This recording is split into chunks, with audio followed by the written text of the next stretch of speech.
ఇవేవి నా మాటలు కాదు, అన్ని ట్విట్టర్ మాటలే. ట్విట్టర్లో వాగుతున్న మాటలు. ఒక ఫ్యామిలీ ఉంటుందంట, మెగా ఫ్యామిలీ. అవి చెప్తాను మొత్తం స్టోరీ. మెగా ఫ్యామిలీ ఉంటుందంట. ఒక సినిమా, పెబ్బి అనే సినిమా తీశారు. సినిమా తీసాక కొన్ని నెగిటివ్ రివ్యూస్ వచ్చాయి.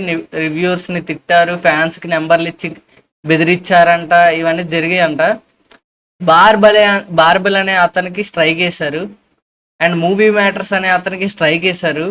అండ్ ఈయన 2-3 వీడియోలు ఆల్రెడీ దించేశాడు ఎగ్నెస్ట్గా. కానీ వెంకీ రివ్యూ అనే అతనికి 1,30,000 మంది ఉన్నారు. మంచి రివ్యూవరే, అంటే చౌ అని అంటారు, ఎన్టీఆర్ ఫ్యాన్ కదా అని. కానీ ఈయన పెడ్డికి మంచి రివ్యూ 2.75 అంతా ఇచ్చినట్టున్నాడు. స్ట్రైక్ కేసు లేపేశారు ఆర్ డియాక్టివేట్ చేశారు, నెంబర్లు ఇచ్చి బెదిరించారు అంటున్నారు. ఇది ఒకటి ఉంటుంది బాక్స్ ఆఫీస్ అనాలిసిస్ అని. ఇది దేనికి వేసారో నేను చెప్తాను, ఇది ఎందుకు లేపేశారో. ఇది ఈ ట్వీట్ వేయడం వల్ల, ఓవర్సీస్లో ఏం కలెక్ట్ చేయలేదు, డిజాస్టర్ అని చెప్పడం వల్ల.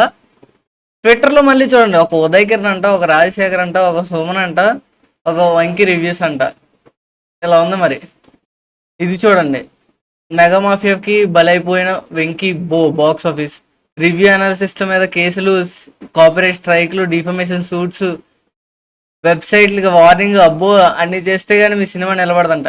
అరే I just want ask one question రా. ఏంటంటే ఇదే పిఆర్కి 5 కోట్లు 6 కోట్లు ఖర్చు పెడతారు. అదే ఒక స్క్రీన్ రైటర్కి ఇచ్చో, ఒక స్క్రీన్ ప్లే రైటర్కి ఇచ్చో, ఒక రైటర్కి ఇచ్చో మంచిగా చేస్తే అవుద్ది కదరా. ఏంది ఇది? అది చెప్పేది. సారీ మీరు ఏమని అనుకుంటే, నేను ఓన్లీ ట్విట్టర్లో వాగుతున్న దాని గురించి నేను చెప్పాను.